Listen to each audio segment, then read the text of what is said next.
What does it feel like to belong? For your identity to be so deeply connected to something outside of yourself. We have different spheres of belonging in our lives.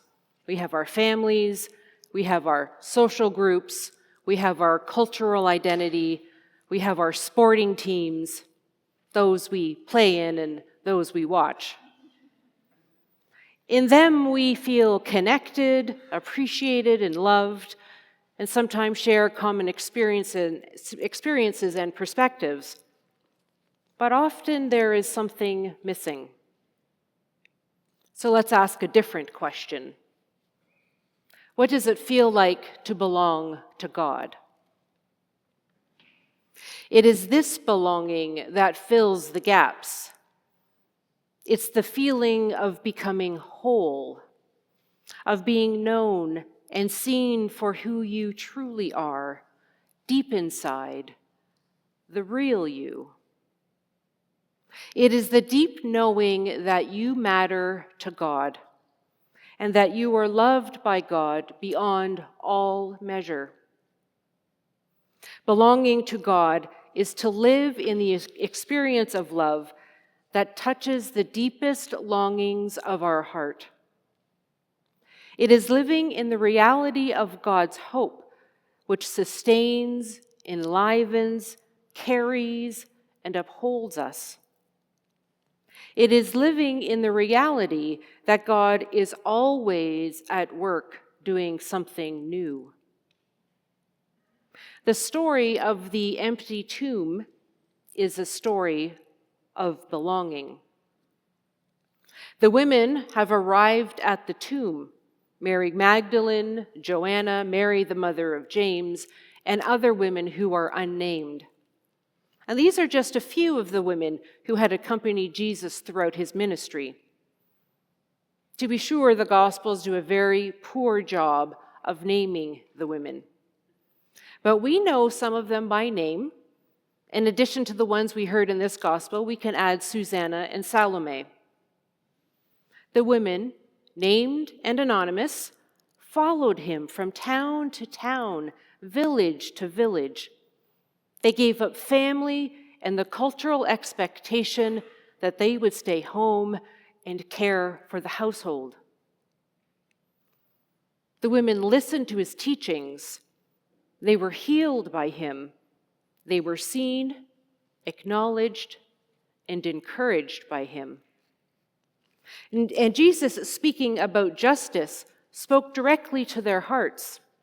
It spoke of the reality of their lives and that of their families and their communities. In being with Jesus, there is a new horizon of inclusion and love. They belonged to him. They did not hide when he was tortured and executed. They walked alongside him in the streets of Jerusalem as he carried the cross. And then they stood at the foot of that very cross. And so, of course, they went to the tomb. In their deep grief, they brought spices to cover the scent of death, a small gesture to show respect and reverence for him, making it comfortable for his followers who would surely be coming to the tomb, for them to come and grieve and weep. Jesus belonged to them. And it was that deep belonging that gave the women the courage to peek inside the tomb, to walk in looking for their beloved. And although Jesus was not there, the tomb was not empty. The celestial beings that arrived pointed to the new life of the resurrection. "Why do you look for the living among the dead?" they asked the women. A contemporary translation of the question might be something like this: "Why do you cling to your expectations and to what depletes you, rather than to the new thing that God is doing?" The tomb is not empty. Yes, Jesus is no longer physically in the tomb, but that doesn't mean it's empty. It is full of possibility. In the tomb, new life emerges. We all know the reality that we all long to belong. The deepest part of ourselves longs to belong. And the risen Jesus draws us into our longing, draws us into the tomb, and brings us to new life in Him. In his journal, Living Love, Gerald May, who was a psychiatrist and theologian, wrote about this universal longing for love. And this is what he wrote. There is a desire within each of us, in the deep center of ourselves, that we call our heart. We were born with it. It is never completely satisfied, and it never dies. We are often unaware of it, but it always awake. It is the human desire for love. Every person on this earth yearns to love, to be loved, to know love. Our true identity, he says, our reason for being, is to be found in this desire.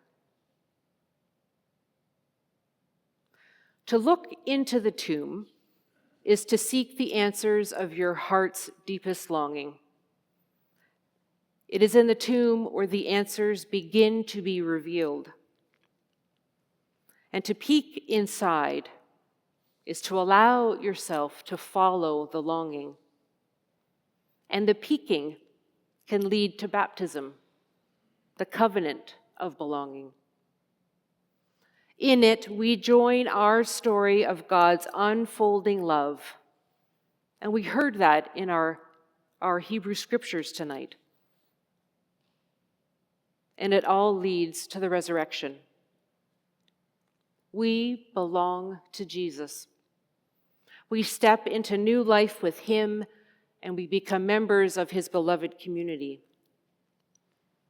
In baptism, He calls us each by name, called to live resurrection in the world.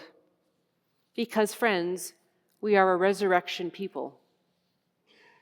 We live in hope. We seek peace. We strive for justice. We live to be kin with creation. We love our enemies. We love our neighbors as we love ourselves. It has been a joy and a pleasure for me to be walking with Sydney as she's prepared for baptism tonight. I give thanks to God that she belongs to Jesus. I give thanks to God that we all belong to Jesus. I give thanks to God that we are each God's beloved child. May we always have the courage to peek inside the tomb, to see new life that is emerging for each of us, to see the new life that God is working to bring to birth into the world. I have a painting on my living room wall that was created by a friend of mine. It's called Heaven's Gate. And really, it's an image of the tomb. It has a stone cap at the top and stone walls, and it's all dark around. But streaming from the back towards us is a warm and brilliant light. The sun is shining in a way through the tomb that invites us in, that invites us to rest and to be with God.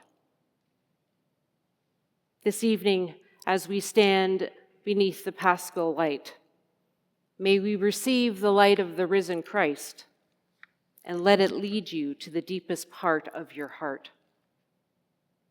Christ is risen. Hallelujah.